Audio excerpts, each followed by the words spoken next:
తిరుపతిలో వేగా jewellers exhibition and sale. హిరణ్య bridal collection grand launch July 4th, 5th, Hotel Kansas, Tirupati.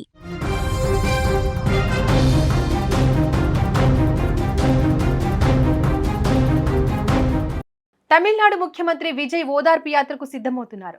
గతంలో తన ప్రచార సభ సందర్భంగా తొక్కిసలాట జరిగి పలువురు ప్రాణాలు కోల్పోయిన ఘటనలో సిబిఐ కేసు ఎదుర్కొంటున్న విజయ్ ఇప్పుడు ఆ బాధితుల్ని పరామర్శించాలని నిర్ణయించారు. ఇందుకోసం జూలైలో ఒక ఓదార్పు యాత్రకు ప్లాన్ చేశారు. ఇది ఒక్క రోజు ఉంటుందా లేదా కొన్ని రోజుల పాటు కొనసాగుతుందా అనేది త్వరలో ప్రకటిస్తారు. గతేడాది సెప్టెంబర్ 27న తమిళనాడులోని కరూర్ జిల్లాలో ఉన్న వేలుచమ్మిపురంలో టీవీకే ప్రచార కార్యక్రమం సందర్భంగా తొక్కిసలాట చోటు చేసుకుంది. ఈ సభకు భారీగా జనం తరలి రావడంతో జరిగిన తొక్కిసలాటలో 41 మంది ప్రాణాలు కోల్పోగా మరికొందరు గాయపడ్డారు. ఈ ఘటన రాష్ట్ర వ్యాప్తంగా తీవ్ర ఆగ్రహ ఆవేశాలకు గురైంది. అయితే ఇప్పుడు తమిళనాడు సీఎం అయిన తర్వాత బాధితులను పరామర్శించేందుకు విజయ్ ఓదార్పు యాత్రతో వారి వద్దకు వెళ్లనున్నారు. వీటికి ఇదే అంశానికి సంబంధించి మోర్ డీటెయిల్స్ మా బ్యూరో చీఫ్ విజయ్ అందిస్తారు. విజయ్, కరూర్ తొక్కిసలాట బాధిత కుటుంబాలను సీఎం విజయ్ ఓదార్పు యాత్రను చేయబోతున్నారు. అయితే బాధితులు దీన్ని ఎలా స్వీకరించనున్నారు? అటు ప్రతిపక్షాల నుంచి ఎలాంటి మాటలు వినిపిస్తున్నాయి? ఎస్, అంటే విజయ్ చేస్తున్నటువంటి ప్రతి కార్యక్రమం కూడా ఇప్పుడు రాజకీయంగా అలాగే ప్రజల దృష్టిని ఆకర్షించే విధంగా ఉందనే చెప్పాలి. ఆయన తీసుకుంటున్నటువంటి ప్రతి నిర్ణయం కూడా ఒక సెన్సేషన్గా మారిందనే చెప్పాలి. ముఖ్యంగా విజయ్ రాజకీయ పార్టీని ప్రకటించిన తర్వాత ఆయన ప్రజల్లోకి వెళ్ళేటువంటి క్రమంలో సరిగ్గా గత ఏడాది సెప్టెంబర్లో జరిగినటువంటి ఒక ఘటన మొత్తం తమిళనాడు రాజకీయాల్ని విజయ్ని కూడా చాలా పెద్ద ఎత్తున ప్రభావితం చేసిందనే చెప్పాలి. ఒక రకంగా చెప్పాలంటే విజయ్ని ఇరుకును పెట్టడానికి అటు అప్పట్లో అధికారంలో ఉన్నటువంటి డిఎంకే పార్టీ, అప్పట్లో ముఖ్యమంత్రిగా ఉన్న స్టాలిన్ కానీ, అలాగే కేంద్రంలో ఉన్నటువంటి బీజేపీ కానీ పెద్ద ఎత్తున ఇరుకును పెట్టి మానసికంగా విజయ్ను ఇబ్బంది పెడితే ఇక రాజకీయంగా తట్టుకొని నిలబడలేడు, కాస్త వెనకడుగు వేస్తాడు అనేటువంటి ఒక పెద్ద ఎత్తున అప్పుడున్న పరిస్థితులన్నీ కూడా మారాయనే చెప్పాలి.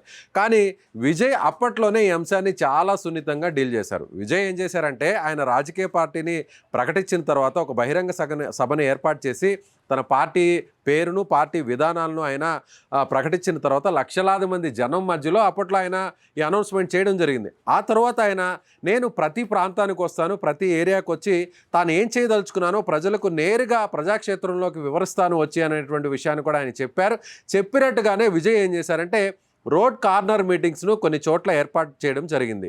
అందులో భాగంగానే విజయ్ సెప్టెంబర్ మాసంలో ఆయన ప్రచారం నిర్వహించేటువంటి క్రమంలోనే ఎన్నికలకు సంబంధించినటువంటి ఈ సంగ్రామంలో ముందు భాగంగా ఆయన రోడ్ కార్నర్ మీటింగ్స్ పెట్టడం జరిగింది.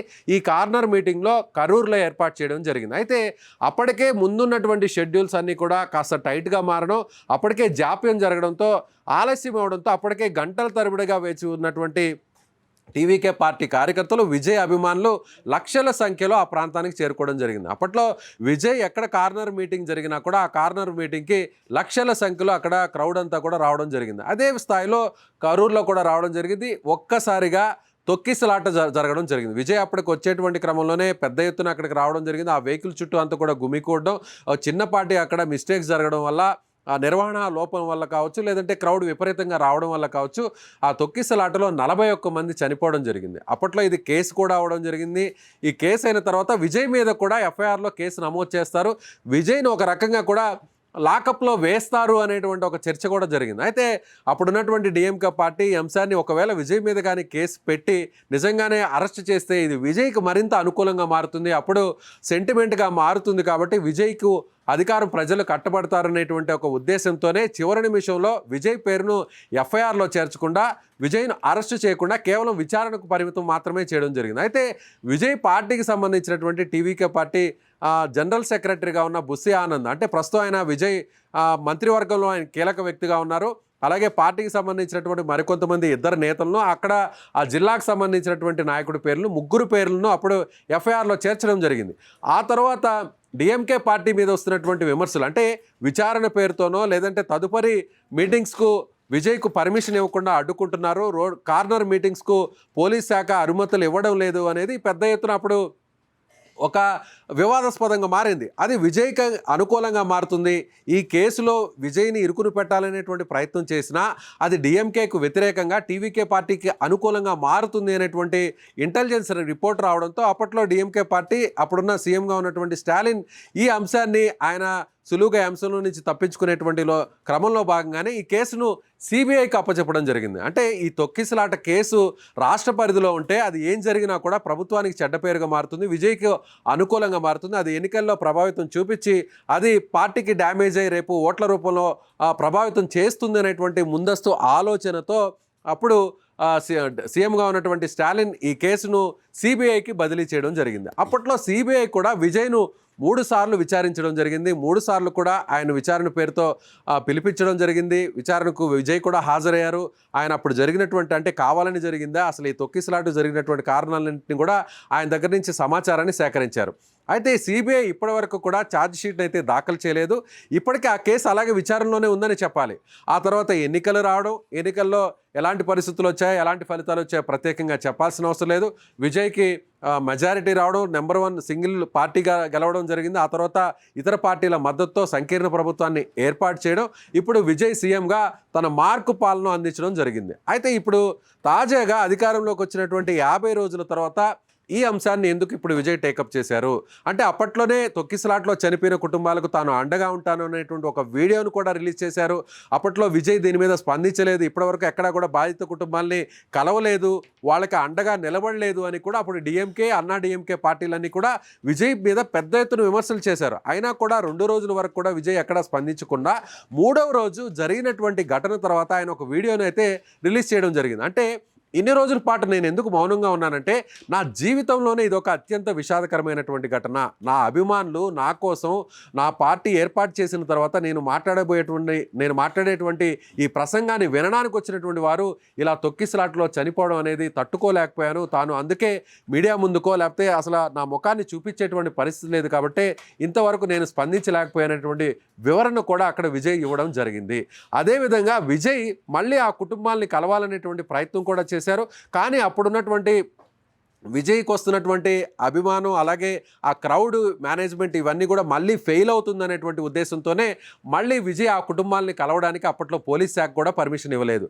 అయితే ఆ తర్వాత ఎన్నికలు రావడం జరిగింది. అప్పట్లోనే టీవీకే పార్టీ కూడా చనిపోయినటువంటి కుటుంబాలన్నిటికీ కూడా ఒక్కొక్క మృతుడి కుటుంబానికి 20 లక్షల రూపాయల సంబంధించినటువంటి ఎక్స్గ్రేషియా నష్టపరిహారాన్ని ప్రకటించడం జరిగింది. ఆ కుటుంబాలకు ఖచ్చితంగా తాము అండగా ఉంటాము, ఆ కుటుంబంలో ఉన్నటువంటి వారందరికీ కూడా ఖచ్చితంగా టీవీకే పార్టీ, ముఖ్యంగా విజయ్ ఈ అంశాన్ని చాలా పర్సనల్గా తీసుకొని అండగా నిలబడతారు అనేటువంటి స్టేట్మెంట్ కూడా పార్టీ అధికారికంగా ఇవ్వడం జరిగింది. విజయ్ కూడా ఇదే విషయాన్ని అప్పుడు ఎన్నికల ముందు కూడా ఆయన ఇచ్చినటువంటి రిలీజ్ చేసినటువంటి వీడియోలో చెప్పడం జరిగింది. ఆ తర్వాత జరిగినటువంటి అనేక కార్యక్రమాల్లో కూడా ఈ అంశాన్ని విజయ్ పదే పదే ప్రస్తావించడం జరిగింది. అయితే ఇప్పుడు విజయ్ ఈ కార్యక్రమాన్ని ఎందుకు తీసుకున్నారంటే, తన వల్ల నష్టపోయినటువంటి వారికి కూడా నేను అండగా ఉంటాను, సో నేను ముఖ్యమంత్రిగా ప్రజలందరూ కూడా ఒక మంచి పాలన అందించడమే కాకుండా తన కోసం ప్రాణాలను సైతం అర్పించినటువంటి తన అభిమానులకు ఎప్పటి వరకు కూడా జీవితాంతం తాను తోడు ఉంటాను అనేటువంటి ఒక భరోసాను కల్పించడం కోసమే విజయ్ ఇప్పుడు ఈ కార్యక్రమాన్ని తీసుకోబోతున్నారు. అది త్వరలోనే ఈ కార్యక్రమానికి సంబంధించినటువంటి మొత్తం రూపకల్పన అంతా కూడా ఒక తుది దశకు వచ్చేటువంటి అవకాశం ఉంది. నేరుగా విజయ్ వాళ్ళ ఇళ్లకు వెళ్ళి నేరుగా ఆయా కుటుంబాలతో మాట్లాడి ఆ మృతుడి కుటుంబాలు వాళ్ళకి సంబంధించినటువంటి కుటుంబ సభ్యులతో కలిసి విజయ్ ఒక్కొక్క కుటుంబం దగ్గరికి వెళ్ళాలి అనేటువంటి ప్లాన్ చేస్తున్నట్టుగా తెలుస్తుంది. అందరినీ ఒకే చోటకు పిలిచి చేస్తే అది వేరే రకంగా మారుతుంది, అది ప్రతిపక్షాలకు విమర్శ చేసేటువంటి అవకాశాన్ని ఇచ్చినటువంటి పరిస్థితి ఉంది. కాబట్టి అంటే విడతల వారీగా ఈ కుటుంబాలని కలవడానికి ప్లాన్ చేస్తున్నారు. 41 కుటుంబాలని ఖచ్చితంగా పర్సనల్గా విజయ్ కలిసి విజయ్ చేతుల మీదుగానే ఆ చెక్ ఇవ్వడానికి కూడా ప్లాన్ చేస్తున్నట్టుగా తెలుస్తుంది. ఒక రకంగా చెప్పాలంటే విజయ్ సీఎం హోదాలో ఉండి ఓదార్పు యాత్రను ఇప్పుడు తమిళనాడులో స్టార్ట్ చేస్తున్నారని మాత్రం చెప్పవచ్చు. అంటే గతంలో ఏపీలో కూడా మనం చూసాం, అనేక సందర్భాల్లో కూడా మనం ఈ ఓదార్పు యాత్ర అనగానే మనకు గుర్తొస్తుంటాయి. అంటే అప్పట్లో రాజశేఖర రెడ్డి కోసం ఎవరైతే చనిపోయారో, ఆయన మరణం తర్వాత చనిపోయినటువంటి వారి ఆ కుటుంబాలను పరామర్శించడానికి అప్పుడు అధికారంలో లేకపోయినా పార్టీని పెట్టినటువంటి కొత్తల్లో అప్పుడు జగన్మోహన్ రెడ్డి ఇలాంటి కార్యక్రమాన్ని నిర్వహించారు. అయితే అధికారంలో ఉన్న టైంలో సీఎం అయిన తర్వాత ఇప్పుడు విజయ్కు ఓదార్పు యాత్ర నిర్వహించడానికి ప్రత్యేకంగా అవసరం ఏంటి అనేటువంటి వ్యాఖ్యానాలు కూడా ఇప్పుడు రాజకీయ పరంగా వినిపిస్తున్నాయి. అందుకు విజయ్ ఇచ్చేటువంటి సమాధానం ఏంటంటే, ముఖ్యమంత్రిగా తాను అయ్యేదానికంటే ముందే నేను పార్టీ పెట్టిన తర్వాత నా కోసం లక్షల మంది కోట్ల మంది నా వెంట నిలబడ్డారు కాబట్టి, నా కోసం ప్రాణాలు సైతం ఇచ్చారు కాబట్టి, ముఖ్యమంత్రిగా ఉన్నప్పుడు తాను ఏ విధంగా ప్రతి ఒక్కడికి ఒక జవాబుదారీతనంగా ఉండాలో దానికంటే ఎక్కువగా తన కోసం ప్రాణాలు ఇచ్చినటువంటి కుటుంబాలకు ఖచ్చితంగా తాను చివరి వరకు అండగా ఉంటాను అనేటువంటి ఒక మెసేజ్ను పంపించడానికే విజయ్ ఈ కార్యక్రమాన్ని రూపొందిస్తున్నారని చెప్పవచ్చు దీపిక. విజయ్, ఈ పరామర్శ ఎన్ని రోజులు ఉండే అవకాశం ఉంది? ఈ పరామర్శతో వారి ఆవేదనకు కొంతైనా ఊరట లభిస్తుందని భావిస్తున్నారా? దర్యాప్తు కొనసాగుతున్నది ఈ సమయంలో సీఎం బాధితులను పరామర్శించడం రాజకీయంగా ఎలాంటి చర్చకు దారితీస్తోంది? ఎస్, మీరు అన్నట్టుగా మీరు అడిగినట్టుగా కూడా అప్పట్లో విజయ్ ఆ కుటుంబాలని కలవడానికి కూడా అప్పట్లో పోలీస్ పర్మిషన్ కూడా ఇవ్వలేదు. ఎందుకంటే విచారణ జరుగుతున్నటువంటి ఈ క్రమంలో విజయ్ ఆ బాధిత కుటుంబాలను కలిస్తే కేసు పక్కదోవ పట్టేటువంటి అవకాశం ఉంది. అందులో ఉన్నటువంటి ఎవిడెన్సెస్ ఏవైతే ఉన్నాయో ఆ సాక్ష్యాలన్నీ కూడా కాస్త ప్రభావితమయ్యే అవకాశం ఉంది. కాబట్టి విజయ్ ఆ కుటుంబాలని కలవాలనేటువంటి ప్రయత్నం చేసినా కూడా దానికి అప్పుడు ఉన్నటువంటి పోలీసులు పర్మిషన్ ఇవ్వలేదు. సో అప్పట్లో విజయ్ వాళ్ళని కలవలేనటువంటి పరిస్థితి. అది పార్టీకి సంబంధించినటువంటి ముఖ్య నాయకులు ఎవరైతే ఉన్నారో వాళ్ళందరూ కూడా నేరుగా ఇప్పటికీ కూడా ఆ కుటుంబాలతో టచ్లో ఉన్నారు. వాళ్ళకి చేయాల్సినటువంటి సహకారం పరోక్షంగా చేయడం జరిగింది. పార్టీ పరంగా చేయాల్సినటువంటి సహకారం అంతా కూడా చేయడం జరిగింది. అప్పట్లో నష్టపరిహారం 20 లక్షల రూపాయలు ప్రకటించినటువంటి ఆ నష్టపరిహారాన్ని ఇప్పుడు ఇస్తే, అంటే ఎన్నికలకు ముందు ఇస్తే, అది విజయ్ తన ఎన్నికల అవసరాల కోసం, ఎన్నికల్లో గెలవడం కోసం ఇలా చావుల్ని తన కోసం చనిపోయినటువంటి ప్రాణాలను రాజకీయంగా ఆయన ఉపయోగించుకుంటున్నారు అనేటువంటి ఒక చెడ్డ పేరు వస్తుందనేటువంటి ఉద్దేశంతోనే అప్పట్లో ఆయన దీన్ని ఉపసంహరించుకున్నారు. ఆ తర్వాత ఎప్పుడైనా సరే తాను చివరి వరకు ఉంటాను, తాను అధికారంలోకి వచ్చినా సీఎం అయినా కాకపోయినా తన కోసం ప్రాణాలు ఇచ్చిన వారికి అండగా నిలబడతాననేటువంటి మాట ఆయన ఇచ్చారు. కాబట్టి ఆయన ఇచ్చినటువంటి మాటను ఆ కుటుంబాలు నమ్మాయి. వాళ్ళందరూ కూడా విజయ్ అభిమానులే కాబట్టి, అందులో కొంతమంది టీవీకే పార్టీకి సంబంధించినటువంటి సానుభూతి పరులు ఉన్నారు. కాబట్టి ఈ అంశం పెద్దగా ఎక్కడా కూడా వివాదాస్పదంగా మారలేదు. ఇప్పుడు ఆయన ముఖ్యమంత్రి అయ్యారు కాబట్టి ఇప్పుడు ముఖ్యమంత్రి హోదాలో కంటే కూడా తాను ఒక అప్పట్లో రాజకీయ పార్టీని ఏర్పాటు చేసినటువంటి వ్యక్తిగా అప్పుడు ఇచ్చినటువంటి మాటను నిలబెట్టుకునేటువంటి క్రమంలోనే ఈ కార్యక్రమాన్ని ఆయన నిర్వహిస్తున్నట్టుగా చెప్పబోతున్నారు. దీనికి సంబంధించినటువంటి రోడ్ మ్యాప్ అంతా కూడా రెడీ అయింది. ఇది 2వ తారీఖున అఫీషియల్గా ఒక అనౌన్స్మెంట్ రాబోతుంది. అందరూ కూడా 2వ తారీఖున విజయ్ కలవబోతున్నారు. 2వ తారీఖునే వీళ్ళని కలిసేటువంటి అవకాశం ఉందని బయటకు మీడియాలో కథనాలు వస్తున్నప్పటికీ కూడా విజయ్ దీన్ని సామూహికంగా నిర్వహించేదానికంటే కూడా, అంటే ఆ కుటుంబాలన్నింటినీ కూడా ఒక దగ్గరికి పిలిపించేదానికంటే కూడా విజయ్ వ్యక్తిగతంగా ఆ కుటుంబాల దగ్గరికి వెళ్ళేటువంటి ప్రయత్నం చేస్తే బాగుంటుంది అనేటువంటి ఆలోచన చేస్తున్నారు. దీనికి భద్రతా పరంగా ఎలాంటి అడ్డంకులు ఉంటాయి, సీఎంగా ఉన్నటువంటి వ్యక్తి నేరుగా ఆ ఇళ్లకు వెళ్ళడానికి ఎంతవరకు పాసిబిలిటీ ఉంటుంది అనేది కూడా పోలీస్ శాఖ, ఇంటెలిజెన్స్ కూడా పరిశీలన చేస్తుంది. ఒక్కొక్క కుటుంబం ఇంటి దగ్గరికి వెళ్ళాలి అంటే 41 కుటుంబాల దగ్గరికి వెళ్ళాలి అంటే వాళ్ళంతా కూడా వేరే వేరే ప్రాంతాల్లో ఉన్నటువంటి వ్యక్తులు కాబట్టి అది భద్రతాపరమైనటువంటి అంశాలు కూడా ఇందులో ముడిపడి ఉన్నాయి. కాబట్టి వీలైనంత వరకు విడతల వారీగా ఒక 10 మంది 5 మంది అలా విజయ్ వద్దకు లేదంటే పార్టీ ఆఫీస్కు తీసుకొచ్చి చేసేటువంటి కార్యక్రమం నిర్వహిస్తే బాగుంటుందని విజయ్కి సంబంధించినటువంటి కీలక అనుచరులు, ముఖ్య నాయకులందరూ కూడా సలహా ఇచ్చినప్పటికీ వాటిని విజయ్ తోసిపుచ్చినట్టుగా తెలుస్తుంది. నా కోసం అంత దూరం వచ్చి ప్రాణాలు ఇచ్చినటువంటి వారి కోసం నేను వాళ్ళ దగ్గరకే వెళ్ళాలి, వాళ్ళ కుటుంబాల దగ్గరకే వెళ్ళాలి, వాళ్ళ ఇళ్ళకే వెళ్ళి నేను పరామర్శించాలి అనేటువంటి దాని మీద విజయ్ కట్టుబడి ఉన్నట్టుగా తెలుస్తుంది. దాని మీద ఇప్పుడు తర్జన భర్జన జరుగుతుంది. 2వ తారీఖు విజయ్ మొదట విడతలో భాగంగా కొంతమంది కలిసే అవకాశం ఉంది.